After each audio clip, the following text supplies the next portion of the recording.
Please listen carefully. Hello, universe. Welcome to the Optimist Daily Update. I'm Arielle Tienko. And I'm Summers McKay. And we are part of the team behind the Optimist Daily, making solutions the news. We bring you reader-funded solutions news every day in order to change the tenor of news media, social media, and the direction of your day to help us all get focused on solutions. 7 days a week, we publish positive news stories written by award-winning journalists and delivered online to your inbox and through our social channels. And also, we are sharing these solutions in a commute-worthy, walk-worthy, home office-worthy, folding your laundry while having jet lag-worthy podcast. Today is Tuesday, the 17th of May, 2022. Hello, Arielle. How are you today? I am doing well. You alluded to my jet lag in the opening. Yes. I did. I'm back in Amsterdam, so a few hours, I think it's 6 or 7 hours difference from Toronto. So, yep, trying to be productive as I'm up all night. That's a big trip. That's a lot of traveling. Mm-hmm. So before we came onto the record, you actually shared with me some interesting news / perspectives from the striking workers in the airport in Amsterdam. Mm-hmm. And something that I had never actually really thought about, but I'll preface this by saying that I have probably flown through that airport 12 to 15 times in my life, but I've only ever visited Amsterdam 3 times, right? I've only ever stayed and been there for a long time. So what's going on right now? And you said that the tail end of your travel was a little bit challenged because of the strike. Yeah, there are a lot of staff shortages right now in Schiphol Airport. And that's because, of course, the employees need to get paid more. And then the other thing is that I think the general community is concerned about how many flights are just connecting or passing through Amsterdam and leaving their pollution everywhere. Abundant pollution. Yeah, and not actually staying to boost the economy of the Netherlands. I mean, I'm not an authority on the subject, but it's definitely something that needs to be addressed properly. Right now, I think the way that the problem is being addressed is that they're just saying, oh, well, flight is going to be green soon. Don't worry, just hold tight and everything is going to stop being a pollution problem, which is not, it's not necessarily going to happen that way or that quickly. So right. I don't know. In right. the meantime, my partner and I were just stuck in line in customs and the line was huge. Everyone was confused. There weren't many signs to tell people where to go, and that was kind of frustrating, but we made it through, thankfully. Well, I think it's so interesting because when we think about some of these challenges, whether it's air travel being a big pollutant contributor to our Earth, or we think about wage levels for employees, and it's just interesting that at a place like a major international airport like Schiphol, they're all kind of coming together, right? And that is a fascinating challenge and also an opportunity for a lot of really good solutions. That's not one of our stories today, but I just thought it would be valuable for our listeners to get a little, on-site perspective of inside scoop. Yeah, the an lines inside are really scoop. long. Exactly, of what it's like to be traveling and, how travelers are affected. Well, we're glad you're back in the Netherlands safely. Yes, me too. It's funny now because our time zones are going to be off again and you have to figure out when to record. And I'm going to say good morning and you're going to say actually early afternoon or evening. But I think we have some fun, interesting stories about alternative energy today to talk about, don't we? Yes, we do. Oh, wait, before we do, I have one fun thing to announce in my birds, bees, and bugs obsession. Remember how there was like a teeny tiny little nest with 6 eggs in my daughter's fairy garden? Oh, yes. The babies are here. Oh my gosh. They all survived, all 6 eggs? All 6 of them. All 6 babies are here. And I'm the only one who's looked because I have not let Brennan outside ever since because Mama Bird was like going crazy and Daddy Bird was making lots of noise. And so we're like, something's happening. And so I went out and checked. So for this week, nobody's allowed on the back patio. Oh my gosh, that's so exciting. Unfortunately, Denali Sally is still at puppy camp, so he's not going to harass them. But I need to figure out what kind of bird it is exactly so I know how long before we can use our backyard. But yes, the babies are here. So springtime. It's very springy. Speaking of this beautiful, wonderful world we live in, what do you want to talk about? Okay, well, I'll start mine off because I was pretty excited to choose this headline, and it didn't really have anything to do with the actual story. So basically, the reason I chose this headline today is because I was listening to a podcast a few days ago about different elements and how they affect our world. And one of these featured elements was lithium. It's one of the most basic elements out there on the periodic table, but it plays a huge role in our world. It's actually commonly used to treat bipolar disorder, which many people probably knew, but that was new to me. And it helps reduce the severity and frequency of mania. It relieves or prevents bipolar depression. It has the power to reduce the risk of suicide. And I guess it is Mental Health Awareness Month, so I was extra, interested in it. Although you should always be interested in your mental health. Mm-hmm. And it's not just a May thing. Yeah, it's not just for May. It's for every day. No Mo May is just in May. Mental health is year round. Yes, exactly. But I just thought it was so cool that this element helps people balance their emotional and mental state. And, that's just fascinating to me. So as soon as I saw lithium in another headline, I'm like, yes, that's the one. So without further ado, my headline reads, Breakthrough Method That Rescues Lithium from Wastewater. So, as most of us know, electric vehicles are the future of transport. The sales keep going up every year, and I think electronic vehicles are going to play a huge role in how we hopefully successfully answer the problem of climate change, because they reduce greenhouse gases and non-renewable resources used up by humans. But one of the key components of electric batteries, which are used to power the electric vehicles, is the key element of lithium. And of course, with the growing demand of lithium batteries, the world will face kind of like a supply problem. However, researchers at the Pacific Northwest National Laboratory have come up with an innovative solution that involves creating a method to extract lithium and other minerals from wastewater. I'm just going to read this part of the article because I don't fully understand what's going on in terms of how the technique works, but it says that it works by recruiting magnetic nanoparticles and magnetic fields to bind to specific materials in the water, which are then extracted. So where does this wastewater come from?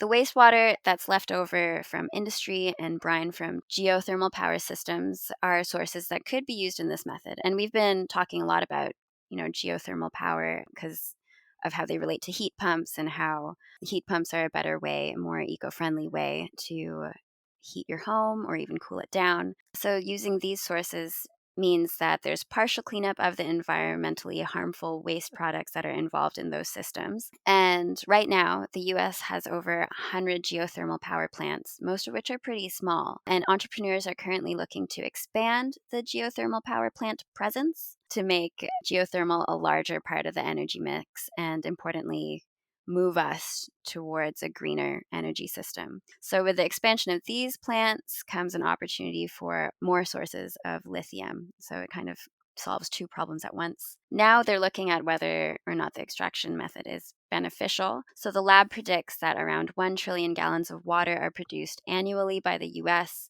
with an average of 9 parts per million lithium in this water.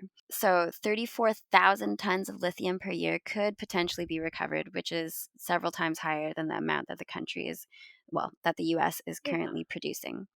This approach to lithium production has the potential for the US to produce more lithium to meet electric battery demand and for the element to be extracted in a more eco-friendly manner. So the next steps are to bring down the cost for extracting lithium from wastewater because there's still kind of a low concentration of the element within the wastewater, but now we're working on looking for ways to make the process cheaper. So, it's not a fully baked solution yet, but it's on the way. Yeah, what this solution speaks to is looking at our waste differently, looking at all waste and saying, where can we find resources within it, and understanding that perhaps some of our, toss it out into the ocean or, put it into a landfill mindset is actually losing a lot of valuable resources. So it's not just about the fact that we have sort of an over reliance on lithium for these batteries and that lithium is, a compound that needs to be harvested in order to keep serving the need, but it's also about looking at waste and saying what in our waste is valuable. Yeah, we shouldn't waste our waste. Exactly. Poop matters. Although I highly doubt there's a lot of lithium in poop, but you know what I mean. It's in the wastewater because it's rinsing off of all the things. I like this solution. Speaking of powering computers, because everybody, I'm sure, if you look around yourself, whatever you are listening to this podcast on, I can almost guarantee you has a lithium battery in it. Mm-hmm. I have a story about how maybe it could be an algae battery instead. Mm. My headline reads, Algae-Powered, a basic computer for over 6 months. Now, scientists from the University of Cambridge have proven that computers can not only coexist with the living world, but can also be powered by it. Cambridge researchers developed a system of a similar size to a AA battery with a type of non-toxic algae called Cinechocystis that naturally takes in solar energy by photosynthesis. This produces a small electrical current that interacts with the aluminum electrode attached to the system and powers the microprocessor. The system operates on essentially biological and very, very renewable energy. It was also made largely of recycled materials, meaning it could easily be replicated and scaled to be smaller or larger. According to researchers, this sort of technology would be particularly useful for isolated devices that need to be powered far off electrical grids where electricity is limited. I would like to just take a moment and give myself an applaud for remembering how to say Cinechocystis. Woo! But basically, if you think about it, guys, algae lives on sunlight. The biochemist Christopher Howe, who was part of this study, is quoted as saying, "The growing Internet of Things needs an increasing amount of power, and we think this will have to come from systems that can generate energy rather than simply store it, like batteries," right? Batteries, when they're out of energy, need to be recharged. Well, let's have systems that actually create their own energy. As I mentioned, the device needs nothing other to survive and produce energy than sunlight, which is its main source of food. That being said, it can still produce energy after the sun has gone down, just not as much. Photosynthesis is still in process, even not in direct sunlight. But this union of algae and tech could be used in a myriad of applications and could play a vital role in future initiatives to power essential technology in remote locations, like a desalination unit on a remote seaside village. So, again, looking at algae, looking at waste, looking at things you would typically just sort of say, ugh, gross, and saying, what can we use it for? What can we learn from it? I love the idea of an algae-powered computer. Yeah, it's so cool that now we're actually really looking into the earth to provide the solutions to the problems we've made. Like nature has a lot to offer us, a lot of solutions right under our noses if we just kind of go to the source. Yep. It seems like algae can do everything. Exactly. I know. Aren't we supposed to eat more algae? And then there was this spirulina that tastes like smoked salmon. The smoked salmon spirulina. Yeah. And algae, like air purifiers, you can Yep. have algae-based sequins. Was that something that we wrote about? Oh, right. Algae-based glitter. Yeah. The glitter. So I think I told everyone I bought the very expensive biodegradable algae-based glitter. So again, let's find out, just like the wastewater treatment, how to make it more economically efficient. Mm-hmm. We've got to make all these solutions more economically efficient. All right. Now, in order to do that, we need people to be really smart and really focused for a long time. So this headline, adding blueberries to your diet could help stave off dementia, is for you. Also, an X-ray explosion of a white dwarf star captured for the very first time. Did you see the lunar eclipse the other night? What? No. Oh, it was really cool. Oh, that's right. You were flying. You wouldn't have seen it. I was folding. No, you were folding. Yeah, no, you should have. Yeah, I was folding. I was folding my laundry. You should have gone outside. Yeah. Oh, well. Researchers have taught drones to survive any weather. Oh, these drones, they're getting smarter and smarter, and now they're hardier and hardier. And positive parasites, how deer and ruminant pests help the overall ecosystem. What else do we have, Arielle? There's a species of East African jumping spider that targets recently fed mosquitoes. Interesting.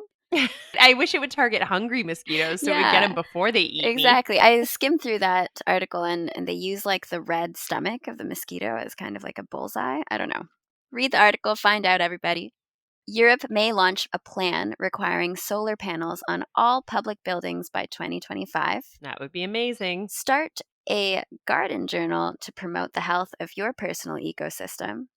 and why we need to educate about menopause in the workplace. That's a part 1 to, I suppose, a 2-parter. So that is it for today. Thank you, everyone, for listening to the Optimist Daily Update. We promise to continue to share positive, solution-based stories with ideas on how you can participate in this changing world and ensure it is change for the good. We promise to cover the current events with accuracy, legitimate sources, and offer you the information needed most to chart new paths for all of us. Everybody, we're really excited. We have our first sponsor here at the Optimist Daily. We are growing, we are changing, and we are drinking Ticino. We'll tell you more. I know we've been teasing about it, but check out Ticino.